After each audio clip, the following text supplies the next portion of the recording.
Welcome to the Western Baul podcast series, with talks on traditional spiritual teaching and its application in the world today. The intention of the series is to offer something useful for those who are drawn to study themselves and engage practice of the spiritual path.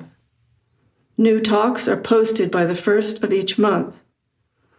The content of the talks is for informational purposes only, and not to provide any kind of counseling, medical, or professional advice. This podcast is entitled, "There is a Crack in Everything. That's How the Light Gets In. The Myth of Self-Perfection." The talk was given by Matthew Files in Prescott, Arizona, on July 11th, 2020. Matthew is a longtime spiritual practitioner who has facilitated spiritual groups that support people to look deeper into their process, formulate their own questions, and become responsible for their choices. Matthew Files. The cracks are where the light gets in. That's a quote from one of Leonard Cohen's songs. Anthem. A couple of things he doesn't mention in the song. The cracks are also where the light gets out. And he also doesn't mention anything about gaping holes. He's only talking about the cracks. So, a number of years ago, this was back in the mid-90s, and my younger brother, he's about 8 years younger than me, he was institutionalized, is what they call it, and classified as chronic paranoid schizophrenic. He was in Maine, I was in Arizona. Went out to see him. He'd been there for about a week. And I was talking with the ward psychologist, or the psychiatrist, actually. And so we're talking, and he knew a little bit about our family because he talked to my dad, because my dad was actually the one that had my brother put in there. And we're talking, and he goes, so he says, "You're doing what you're doing," which was, being on a spiritual path, had been for some years. One of my sisters was an occupational therapist. The other sister was a social worker, who's now a Buddhist nun living in India. And my other sister is a registered nurse. And then there's my brother. So he looks at me, he says, "What are you all trying to heal?" And I was taken a little bit back by that, because I had never really considered that in that way that he was talking. Basically, in the way that it was so obvious that we are all trying to heal something. So this talk will also revolve around the idea of healing. What needs to be healed, what maybe doesn't need to be healed, and that whole consideration about what we know about ourselves in terms of healing or fixing. So I have this phrase or quote that I came up with, which refers directly to the theme of the talk, which is "stay broken," which has a lot of implications to it. The biggest implication is that we're broken in many ways, and we often try to fix it or heal it or mend it, make it perfect. We want to be perfect human beings. I'm going to make an assumption here for the people that are on this, that everybody is on some sort of a spiritual path. I know for myself, getting on the spiritual path, which was considerable time ago, when I look at it now, I see it as a lot of the motivation was to fix what I thought was broken. And the pursuit of enlightenment was the cure, was the remedy. And that once enlightened, everything would be perfect. And life would just flow. That's the myth. That's the spiritual version of the myth of perfection. That somehow enlightenment, or better yet, say it's not enlightenment, say it's just spiritual practice, is going to somehow make us perfect, make us whole again. Because somewhere in us, there's a recognition that we are broken. that something's not quite right, that life is really uncomfortable, and I really need to do something about it. And life is really uncomfortable. And frankly, I don't see any way around that. That's just the way it is. Life is uncomfortable and it's messy. And the idea of having a fix for that is part of the myth. So the whole notion of practice as a way to perfect oneself is a myth. So then why, anybody who's on a spiritual path, some sort of spiritual path, with the ideas of practice, doing spiritual practices like meditation and breath work and things like that, how often do we, pursue those things without any notion of a goal, without any notion of an end result? So staying broken, not fixing it. So there's a practice of self-observation. You can find it in most paths. And yet the style of self-observation that I'm familiar with is the style of strictly self-observing without doing anything about it, without trying to fix it, without trying to change it. Because, this is my interpretation, of course, but and I say that because, who is it that thinks something needs to be fixed in the first place? We can talk about psychological cramps, all of our neuroses, that kind of thing. And there's just too many of them to deal with. We have so many. And they are symptoms. So, if you look at it from like a healing perspective, if you really just want to put Band-Aids on symptoms, that's what addressing, psychological cramps is about. Most of it is about putting Band-Aids on things. So we have a presentable front to the world, to our friends, to our family, to ourselves. It's about our image. We don't want to appear broken. We don't want to appear incomplete or fumbling or somehow not together. I'll throw this in a couple of times. It's my highest recommendation to people. Stay broken. Don't attempt to fix it, change it, whatever it is you happen to be seeing about yourself. And some of it is not real pleasant to look at. What I've learned from the pandemic and isolating is that you really get to find out how antisocial you are when nothing changes. And your life is just as it's been all the time. So that's funny.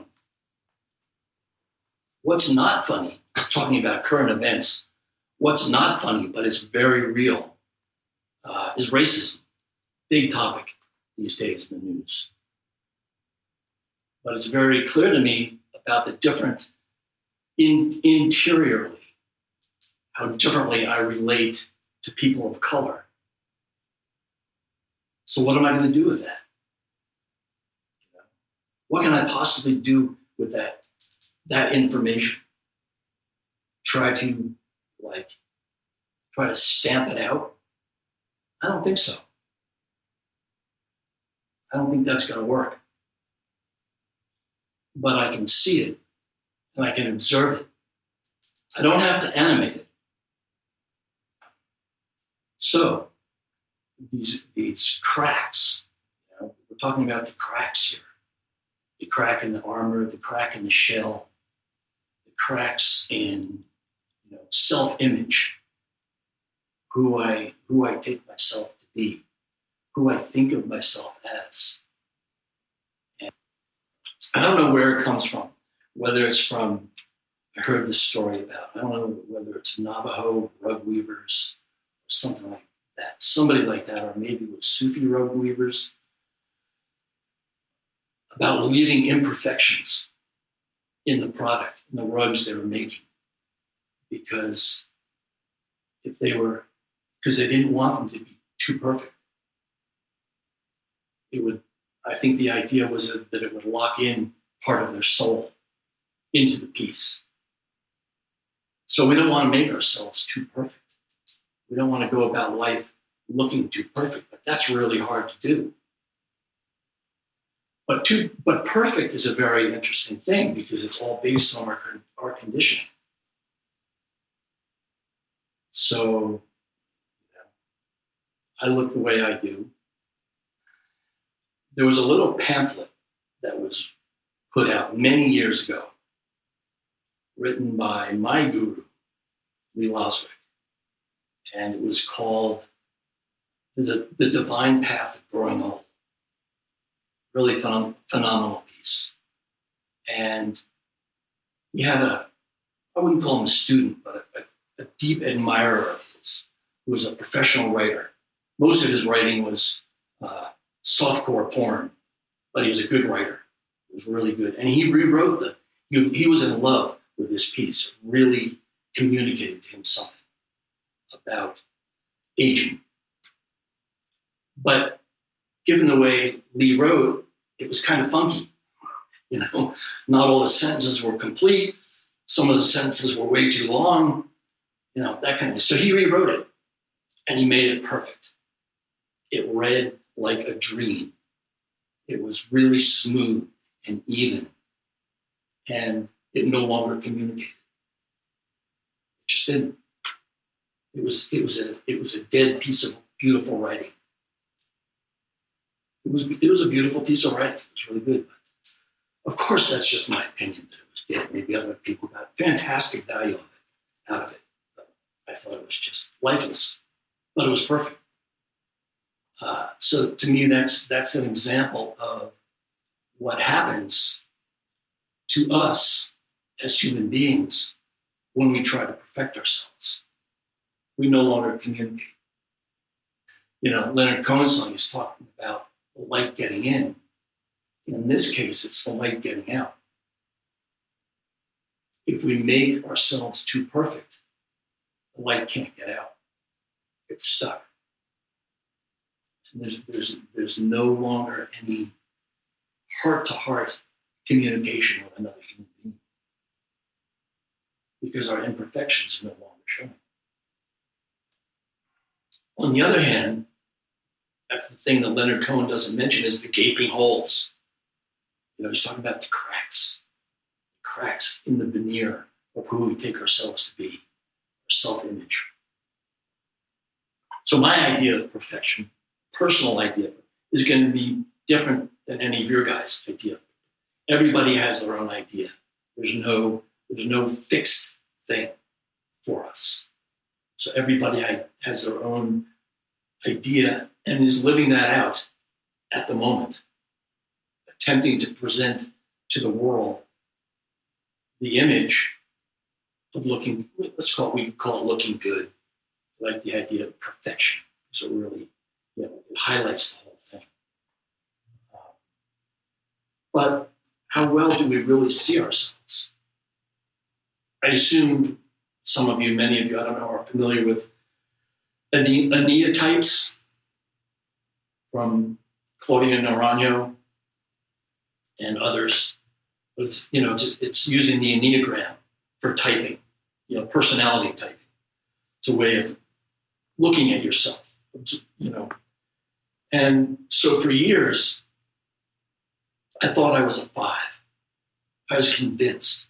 Because one of the things that convinced me was because in Claudia's book, he says, if a 5, type 5, had a credo to live by, it would be this quote from Hermann Hesse Siddhartha, which is, I can think, I can wait, and I can do without. And I had had that quote over my dresser for years before I ever came across any types. I was like, yeah, that is me. So we're talking about confirmation bias here. Everything I read about type 5 confirmed this bias towards that. And then I hadn't looked at the neotypes, thought about it much for, I don't know, a dozen years or more. And I had this big, 100-page, 300-question thing that you fill out to determine your type. And I filled it out, and it came out as a 9. I'm like, well, I must have made a mistake. I got to go back and do it. So I did it again. It came out as a 9. Said, what? I can't be a 9. I'm a 5. So I went online. I found every available test I could find and did them all, and they all came out 9s. And I'm like, how is this possible? And the conclusion I came up with, whether it's actually accurate or not, but I'll take it as accurate, was that doing that kind of thing, what's called self-examination, we're only going to appear to ourselves to the degree of honesty that we have about ourselves. And if we aren't self-honest about how we're looking at ourselves, we'll see ourselves very differently than if we were actually being honest with what we were seeing. And that's what I saw with the test, that when I was seeing myself as a 5, I had, it was like having this much of a view. I just wasn't self-honest. I didn't know myself well enough. And another thing I've seen about, self-image, about knowing myself, finding myself saying, hearing about or seeing somebody do something or say something, and I'm incredulous. I'm like, how could they do that? How could they talk like that? How could they act that way? As if I didn't really know.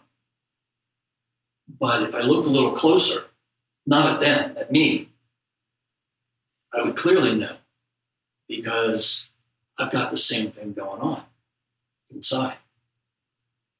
And the same mechanism is there.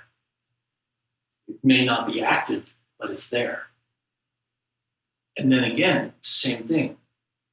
Seeing something like that, what do I do with that? I think the best thing to do is nothing. Just leave it alone. And see it. See it clearly. See it for what it is. It's like in meditation. When you're sitting in meditation and thoughts come up, what we might call discursive thoughts, what do you do with that? Nothing. It's just a thought. That's all it is. It doesn't mean anything. It's just a thought. If it's true in meditation, it's true everywhere else. It's just a thought, or it's just an activity, something I did or something I said. Now, I'm not trying, it might sound that way, I'm not trying to excuse bad behavior, because you can always apologize. When you say something that's off the mark, and then when something comes out of your mouth and you're like, oh, was that my outside voice? Oops, sorry about that. But that stuff, that stuff is there, and that stuff is real. So to do nothing about it, to me, is much harder, and I think much more fruitful in the long run than trying to do something about our stuff. All our stuff, all the things we think are wrong with us, all the things that we think should be changed about us, all the things that everybody else complains about us. But there might be some hints in those comments. But still, what are you going to do? You're going to run out and just start changing everything about yourself? I don't know. For me, it's like, okay, I've been there, I've done that. It doesn't work very well. So there's this idea of brokenness, already brokenness, that I think we all have to fess up to and leave it alone. Like that, there's that, what's that song by Steve Winwood, Can't Find My Way Home. Anybody know that song? He's got this line in there about come down off the mountain Leave your body alone. Great little line. Lots of implications in there. Not just leaving your psychology alone, but leave your body alone too. Women think that men probably don't have that going on, but they're wrong about body perfection. Because men have it too. Just to let you know. Just leave it alone. It is what it is. I'm not talking about being unhealthy. I'm not talking about eating a crap diet, just because you can. Because now I'm an adult and I can eat and drink and I don't have my parents or my guru to tell me what to do anymore. So I can do whatever the hell I want. I'm not talking about that. I'm talking about the image, what we think about ourselves. I'm too this, I'm too that, I'm not enough this, I'm not enough that. Just leave it alone. Most likely, I'm the only one that cares about me. I don't mean about you. So the cracks, another aspect of this spiritual seeking. Has anybody given up seeking? No longer seeking for anything? That's honest. That's good. Because if you said yes, I wouldn't believe you. But that whole thing is, what is seeking? If it's not money, food, or sex, it's God. And it's all the same. It's all the same thing. It's all the same search. It's all coming from the same place, motivated by the same sense of something's missing. I'm incomplete. So what if you're incomplete? At some point, I may have been so focused on the yearning or the searching that I wouldn't see what I'm looking for if it showed up. Let's just use your analogy. I'm so focused on the cracks that I'm constantly looking for more cracks. I'm constantly trying to figure out the cracks I've got, Right. But on some level, I've realized that I need to relax into the divinity that pours through me, the divinity that I can connect with. And, just for God's sake, now and then, stop the search. Personally, I don't think you can stop the search. That's like stopping ego or crushing ego. If you're searching, you're searching. That's what's going on. And if you consider searching as like a crack, one of the cracks, just don't try to fill it. And by filling it, means like stopping the search. So the whole thing about basically leaving everything alone, like my approach to that is kind of, what would I call it? Faith, trust in the spiritual process, that all that stuff, the stuff that I concern myself with, the stuff that I worry about, the image that is not good enough, that'll all get taken care of in the long run. Or not. It's like there's some things that are my business and some things that are not my business to do anything about. So I had this dramatic insight one time. This was decades ago. How it came about is a great story, but I'm not going to talk about that. The insight was that it was like this tunnel opened up in my vision. And looking down the tunnel, it was the tunnel of my life. And I saw that I had never done anything in my whole life, ever, that didn't have my self-interest as the bottom line. Nothing. And it was horrifying. Because I had a really different self-image of myself. Really different. My self-image was this really magnanimous person. There's the seeing of that, of like nothing I ever did like it was my own self-interest. I think it might have been that very thing that got me started decades ago on this whole thing about like leaving everything alone. Because I realized that anything I tried to do about that was still in my own best interest. It still was about me. If I tried to change that or fix that or be different about that, any action I took as an effort to counteract that dynamic, that thing that was going on in me, was just more of the same thing. And yet, at the same time, over decades, I have seen that it's not that what I saw is not as true as it used to be. So things have changed. But I have made very little effort to change anything, to be different in any way. Directly. I mean, directly as, seeing things, seeing these cracks, and trying to fix them. Now, then there's the whole topic of the gaping holes. There's cracks, and then there's gaping holes. And, I think maybe the gaping holes might need some mud and straw and plaster, to fill those gaping holes. So let me define what I'm looking at as gaping holes.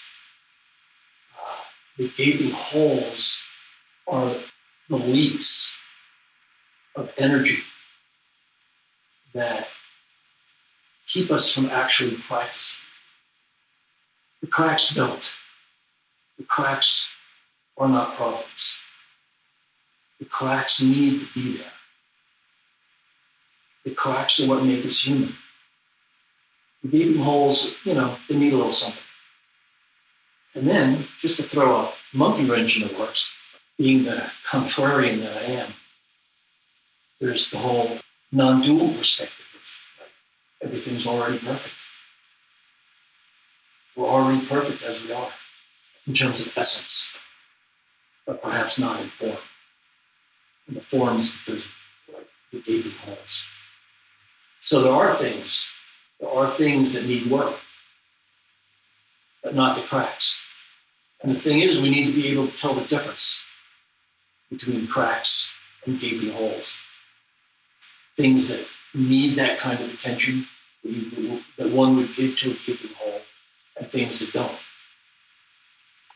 And that can actually take some fair amount of skill, I think, because it's so easy to get distracted in the little things, the cracks. We get consumed by what's showing up through the cracks that we don't pay any attention to the gaps, the gaping holes. It's very strategic. So where does remorse come in?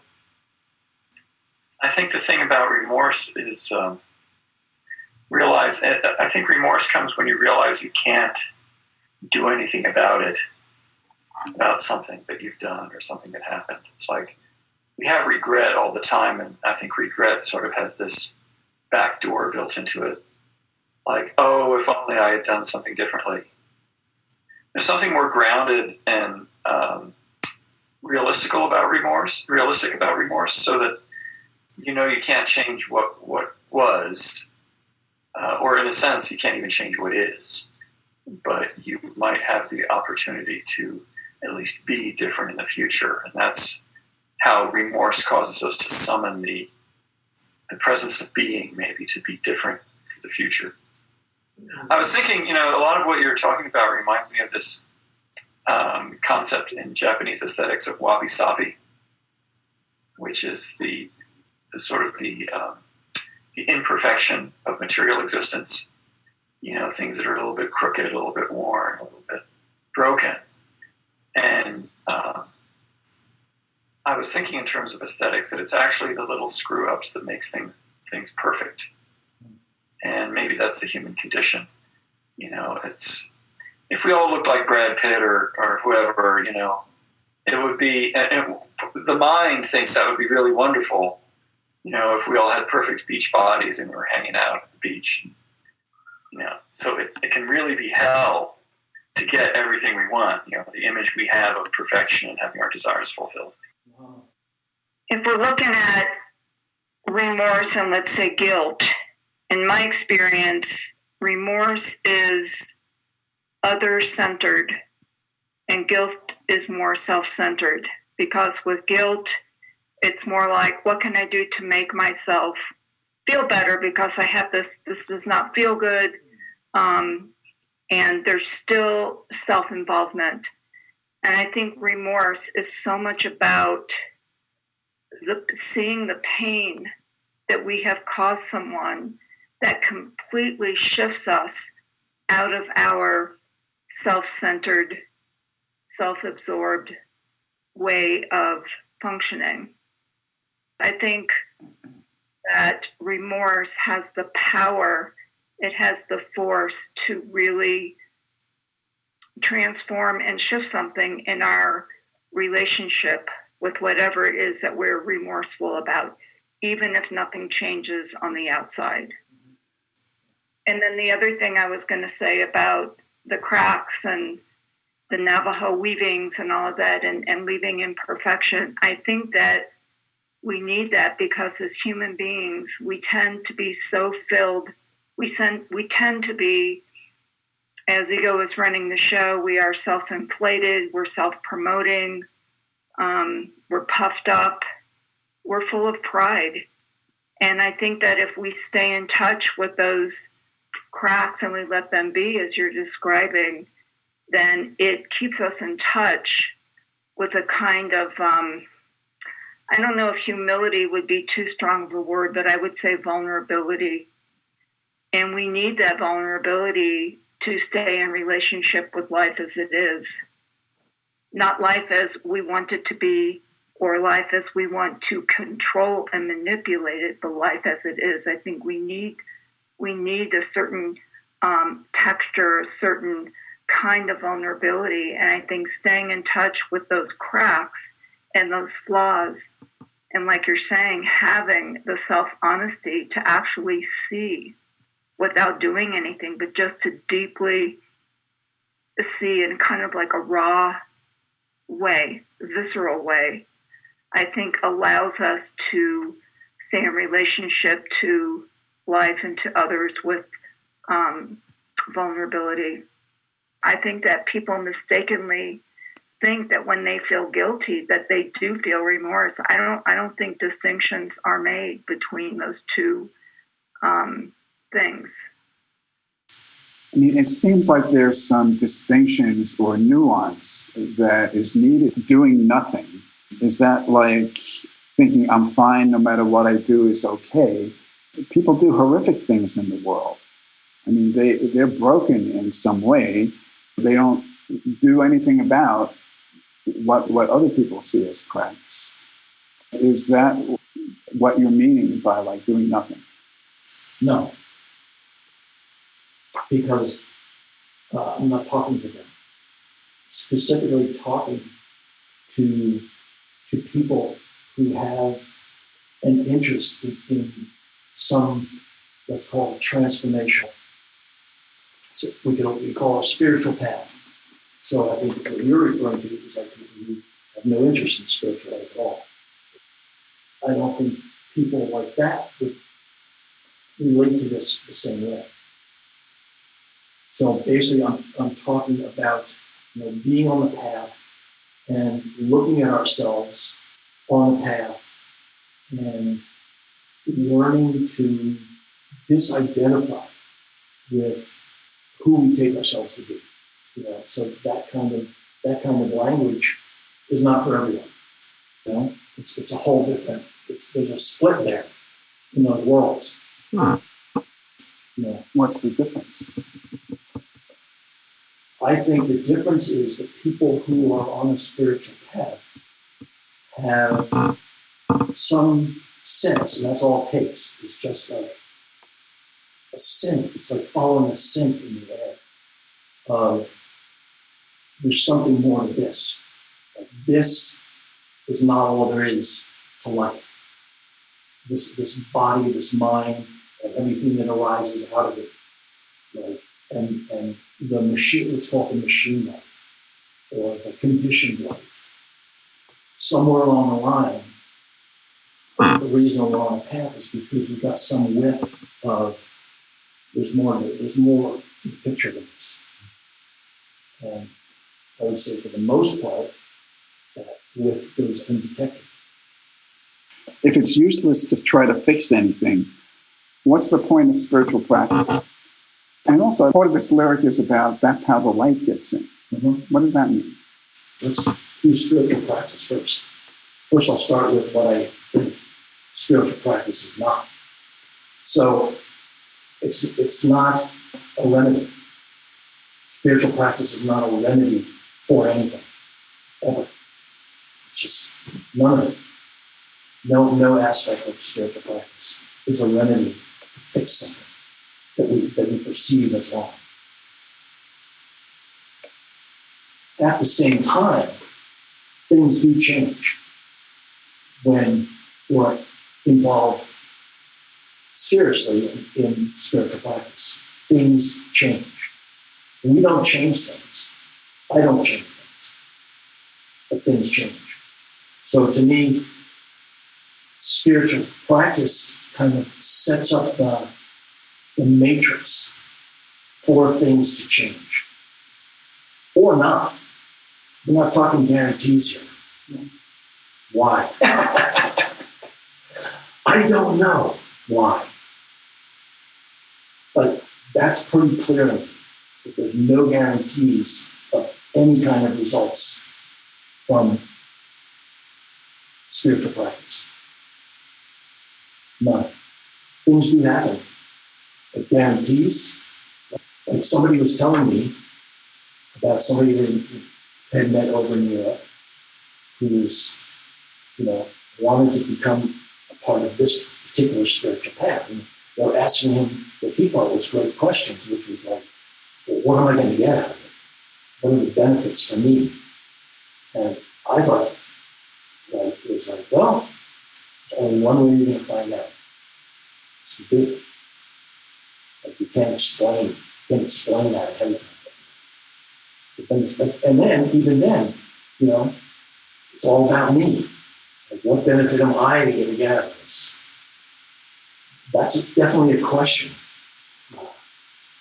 Doing things for a payoff is just, it's like it's a given in our psychology. It's the way we're wired. Hardwired even, is to make everything we do about me. I do it for me, I benefit to charity for me, so I can feel good. Or get my name on the list so people know that I'm doing good things. Getting on the spiritual path is often like that, too. I do it for me. I want something out of this. I want enlightenment, or I want salvation, or I want the glories of God. So, doing things for ourselves, I don't think we can address that head on. That underlying, that really deep-seated motivation to do things with my self-interest in mind. Because it's just, it perpetuates the cycle. It just keeps that loop going of me first. And that's what, all like faux humility is about. False humility is like putting on the front of having, being this humble person. But it's the front, it's the image. It never addresses, form never addresses the underlying root cause. But changing form, doesn't change the underlying root of our activity, because the underlying root of our activity goes way back We're talking the proverbial illusion of separation. If you want to get deep philosophical stuff about it, and you can't address that. Like you can't touch that by addressing psychological cramps, because it's not in the psychological domain. It doesn't live there. The light, yes. The cracks letting the light in. Light can come from anywhere. It can come from cat. Jesus, that's a horrible thing to say. But it can. I can't believe I just said that. So, light can come from anywhere. But if we're on top of it, we've got this thing going on, like the cracks are sealed, and I know what's going on in life, in my life. I'm on top of it. I'm managing it. Life is good. Life is working. Not that life shouldn't be good. Life should be good. But life being good doesn't actually mean that life is working. Life can be good. But if we're like that, we've sealed the cracks, and no light's getting. So cracks we could equate with vulnerability to our surroundings, whatever our surroundings happen to be. If we don't have cracks in our demeanor, in our image of who we take ourselves to be, how we think about ourselves, basically nothing gets in. It's not like dark will get in. Even dark doesn't get in. Nothing gets in. But it's a wall, It's an impenetrable wall. So that's that perfection. Whatever we think perfection is, that's the thing. Like we may not all agree on what perfection is. No problem there. We don't need to. Because it's all based on each of our own particular idea of what perfection is. Our image of perfection is how we're relating to ourselves. There's no formula for that. No mold. It takes some self-honesty to see how we hold that perfection, that idea of perfection for ourselves. So no light gets in. If the cracks are sealed up, no light gets in, no light gets out. So who knows? Maybe we think we have no light to let out. We might have this self-image of ourselves as a broken person. We're just no good.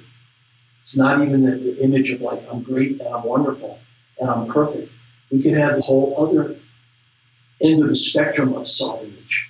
We're not worthy. We're not worthy. So, we can have the whole not worthy thing going on.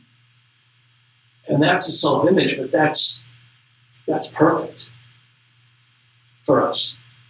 As long as we can keep that going, we've perfected it.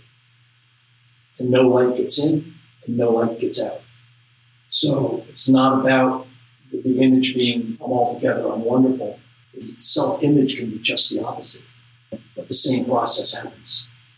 So even if the image is broken and I'm imperfect, I'm kind of like useless and not worthy of anything, that's like, we carry that around and that's a sealed unit. There's no cracks in that. So the cracks are in the way we're perceiving ourselves.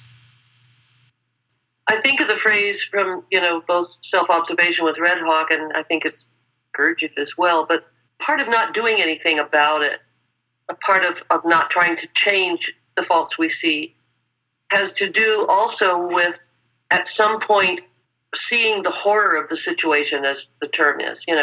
What you're saying in terms of not taking action and stay broken is being said to a group of spiritual students who are on a path to some degree. That at some point we do.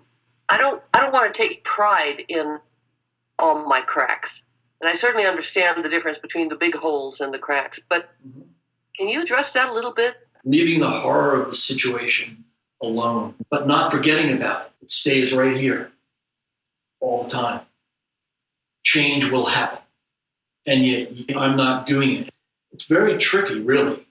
It's a slippery slope. In Werner Erhard's work, he talks about having positions about things. We've always got positions about things. And they used to have this language about getting off your position about this. But then he addresses the position of like, okay, I have no position. That's just another position. And that's the slippery slope. You take the concept of doing nothing as a remedy, and it's not. It's just an approach. So I'm not suggesting a remedy to any singular or any of our multiple dilemmas of life. It's not a remedy for anything. It's not going to fix anything. But to me, it's what I have found to be the only sane way to go about things. And yet, it could also sound like I'm saying, oh, there's don't do anything. There's no need for practice. There's no need for spiritual practice. Don't meditate. Don't say the name of God. Don't pay attention to the breath. I'm not saying that either. But I am saying don't look to any of those things as remedies either, because they're not. They're not designed that way. They're not given that way. And so to me, there's no need to practice them as a remedy. And remedies are about fixing. Remedies are about making better. So this brings me back to this thing about practice. Spiritual practice is one aspect, one thing, but that's a really difficult thing to do, to engage in spiritual practices without looking to them as a remedy or some form of attainment. Attainment is about being goal-oriented about them. The whole idea of no top end points to no remedy, no place to end up, no cure, no ivory tower, no top of the mountain. So what do? You just keep practicing. That's it. At least just going out to dinner, having sushi. I did that tonight. That was great. I hadn't been out for sushi in ages. I think an aspect of doing nothing is suspending of judgment about ourselves. Mm-hmm. And I don't think that could be, I really think that needs to be said in this discussion this evening, because if we see something about ourselves and then we get all tangled up in our judgment and our blaming ourselves, those tentacles of self-hatred and all these other things, even if we see that flaw to a certain degree, there is no light that can come in from that, because we're blocking it with our own perception of ourselves in terms of judgment.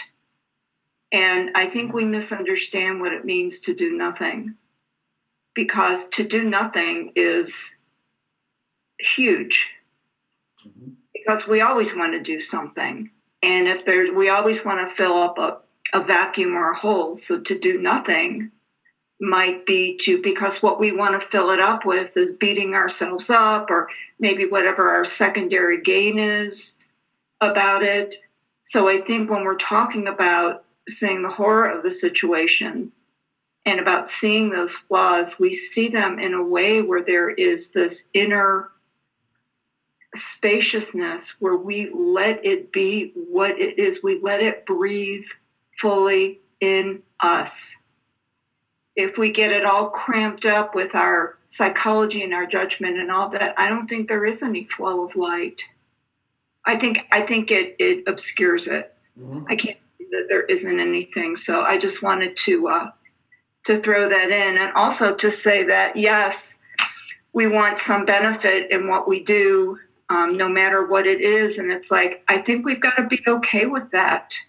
That's how it is, especially in the beginning, and maybe it'll be that way for years. It's like, because we're dealing with the that aspect of ego that wants to attain something. But I think that looking at ourselves and the kind of self-honesty that you're talking about is a way for us to work with it, where we don't go, oh God, I want something, I shouldn't want anything. I think we need to be careful about being too upset about, well, I want this for myself, and I want a benefit from this, or I want to gain something. I think we need to relax about it. I agree. In fact, I think we need to relax about damn near everything. And again, what does it mean? What does it mean to relax? That's a good question. I used to have a very different idea of what relax meant. It used to be like, hey, let's just relax, just chill, and everything's cool, it's all good. Just relax. If we talk about our psychological cramps, all our neurosis, our psychological places where energy gets bound up, to me, that's not what interests me so much as relaxing the primal cramp. The primal cramp, which informs me on a moment-to-moment basis that I am separate from what it is that sustains me. Of course, it's not true. I know that intellectually, but it informs me nonetheless. And to be able to relax that cramp is very different than relaxing the psychological cramps, the cramps around all our neuroses, around money, food, and sex, and else. So, got a couple minutes left. In every spiritual tradition, the great spiritual figures seem to have undergone some process of being like cracked open from a self that we try to maintain into a much wider view of the world, being able to take in like everything. And those people have always seemed to exhibit a lot of freedom and humor. We, like Matthew was saying, like there's some part of us that senses that. And, you know, the talks that we do here every other week are meant to encourage us to consider more deeply what we're really doing. Another thing that had occurred to me is that heartbrokenness is a crack along a fault line. You know, that's just something that from time to time just occurs in one's life and really opens us up.